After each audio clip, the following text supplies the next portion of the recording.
Halo semua, pada kesempatan kali ini kami akan menjelaskan tentang penyusutan arsip. Ngomong-ngomong, kalian tahu gak apa itu penyusutan arsip? Pertama, mari kita mengenal penyusutan arsip. Penyusutan arsip dalam Peraturan Kepala Arsip Nasional Republik Indonesia Nomor 37 Tahun 2016 tentang pedoman penyusutan arsip.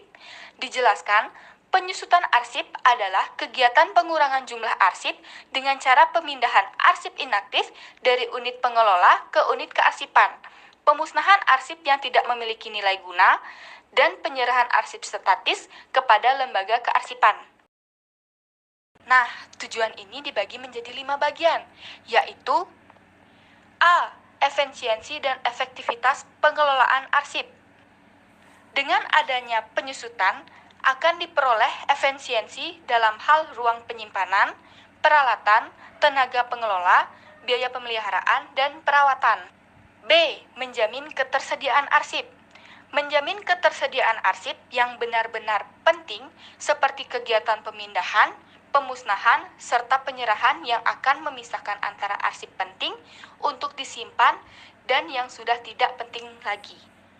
C. Menyelamatkan bahan bukti kegiatan organisasi, yaitu penyusutan yang konsisten mampu menjamin keselamatan arsip yang memuat informasi tentang kegiatan. D. Mendayagunakan arsip. Berarti penemuan kembali arsip dapat dilakukan dengan cepat dan tepat dalam hal seperti pendayagunaan arsip untuk kepentingan organisasi dapat dilakukan dengan mudah.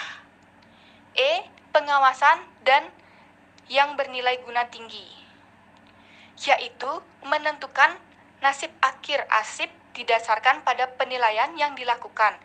Dalam hal ini berarti arsip bernilai guna tinggi dapat terdeteksi dengan penilaian arsip tersebut. Next ada prosedur dan teknik penyusutan arsip. Nah, prosedur ini dibagi menjadi 2 bagian. Yang pertama, jadwal retensi merupakan daftar yang berisi informasi mengenai jenis arsip, jangka waktu penyimpanan atau retensi arsip, dan keterangan yang berisi rekomendasi tentang arsip akhir, apa dimusnahkan, dinilai kembali, atau dipermanenkan. Yang kedua ada teknik penyusutan arsip berdasarkan non-jadwal. Retensi arsip adalah penyusutan yang dilakukan suatu organisasi ketika organisasi tidak memiliki jadwal retensi arsip dan tidak mempunyai program penyusutan arsip secara periodik. Next, ada tahap-tahap penyusutan arsip. Nah, tahap-tahap ini dibagi menjadi 3 bagian. Yang pertama ada pendataan arsip, yaitu kegiatan mengumpulkan, mengidentifikasi, dan mengelola data tentang arsip-arsip pada unit organisasi. Yang kedua ada pengelompokan arsip, yaitu kegiatan mengelompokkan arsip dalam unit-unit informasi termasuk dalam lingkungan kegiatan penataan arsip. Yang ketiga ada penilaian arsip, yaitu penilaian yang kegiatan menganalisis informasi dan fungsi terhadap sekelompok arsip untuk menentukan nilai guna dan jangka simpan arsip. Nah, karena kita sudah mengenal apa itu penyusutan arsip, selanjutnya kita akan melakukan penyusutan arsip. Pertama ada pemindahan arsip inaktif, yaitu kegiatan pemindahan arsip-arsip inaktif dari unit-unit kerja pengelola atau central file ke pusat arsip atau record center. Tahap-tahap pemindahan arsip inaktif dibagi menjadi 4 bagian. Yang pertama ada menyeleksi arsip inaktif. Tahap penyeleksian arsip inaktif dilakukan untuk menyeleksi arsip dengan cara melihat jadwal retensi arsip pada kolom retensi aktif. Yang kedua ada penataan arsip. Penataan arsip merupakan kegiatan menata dan mengelola arsip sesuai dengan ketentuan teknis. Yang ketiga ada pembuatan daftar arsip inaktif. Pembuatan daftar ini dilakukan dengan penyusunan daftar arsip inaktif yang dipindahkan dan ditandatangani oleh pimpinan unit kerja selaku yang memindahkan arsip dan unit kearsipan di lingkungan pencipta arsip. Yang terakhir adalah pelaksana pemindahan. Setelah arsip ditata dan box diberi nomor sesuai daftar arsip inaktif yang dipindahkan, serta telah dibuatkan berita acara pemindahan arsip inaktif dapat dilakukan.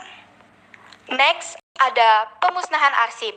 Pemusnahan arsip adalah kegiatan menghancurkan visi arsip dengan teknik tertentu sehingga visi dan informasinya tidak dapat dikenal lagi. Yang pertama ada pembentukan panitia. Panitia bertugas untuk melakukan penilaian arsip yang akan dimusnahkan. Pembentukan panitia, penilaian arsip ditetapkan oleh pimpinan pencipta arsip. Yang kedua ada penyeleksi arsip. Melakukan seleksi dengan melihat pada kolom retensi inaktif dan kolom keterangan dinyatakan musnah pada jadwal retensi arsip. Yang ketiga ada pembuatan daftar arsip usul musnah. Setelah arsip diseleksi, arsip yang akan diusulkan musnah selanjutnya dibuatkan daftarnya. Yang keempat ada penilaian arsip. Penilaian arsip usul musnah dilakukan panitia penilaian dengan memverifikasi fisik arsip secara langsung. Yang kelima ada permohonan persetujuan atau pertimbangan. Pertimbangan yang dibuat panitia penilaian arsip harus disetujui untuk selanjutnya dapat dilakukan pelaksanaan pemusnahan. Yang keenam ada penetapan arsip yang dimusnahkan. Pimpinan pencipta arsip mengeluarkan penataan terhadap arsip yang akan dimusnahkan dengan mengacu pada persetujuan tertulis dari Kepala ANRI, Gubernur, Bupati, Wali Kota, Rektor sesuai kewenangan untuk wilayah pemerintah. Yang terakhir atau yang ketujuh, pelaksanaan pemusnahan. Pelaksanaan pemusnahan arsip dilakukan dengan pembuatan berita acara pemusnahan beserta daftar arsip usul musnah yang dibuat rangkap 2. Next, ada penyerahan arsip statis. Penyerahan arsip statis merupakan penyerahan arsip yang bernilai guna permanen yang telah lewat masa simpannya dan dinyatakan tidak operasional di unit penciptanya. Nah, penyerahan arsip statis ini dibagi menjadi 6 bagian. Pertama ada penyeleksian dan pembuatan daftar arsip usul serah, yaitu menyeleksi arsip dengan melihat pada kolom retensi inaktif dan pada kolom keterangan yang dinyatakan permanen pada jadwal retensi arsip. Kedua ada penilaian arsip. Dilakukan verifikasi secara langsung terhadap fisik arsip yang termuat dalam daftar arsip usul serah. Yang ketiga, pemberitahuan penyerahan arsip statis, yaitu pencipta arsip memberitahukan penyerahan arsip statis kepada kepala lembaga kearsipan sesuai wilayah kewenangannya. Yang keempat, verifikasi dan persetujuan. Selanjutnya, kepala lembaga kearsipan sesuai wilayah kewenangannya melakukan verifikasi daftar asal-usul serah, kemudian memberikan rekomendasi apakah menerima atau menolak.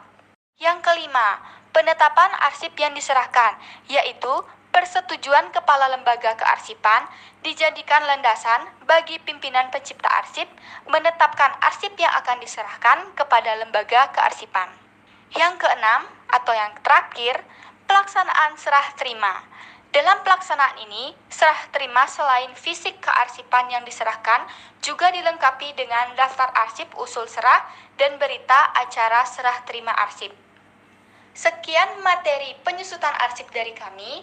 Semoga bermanfaat. Sampai jumpa. Dadah!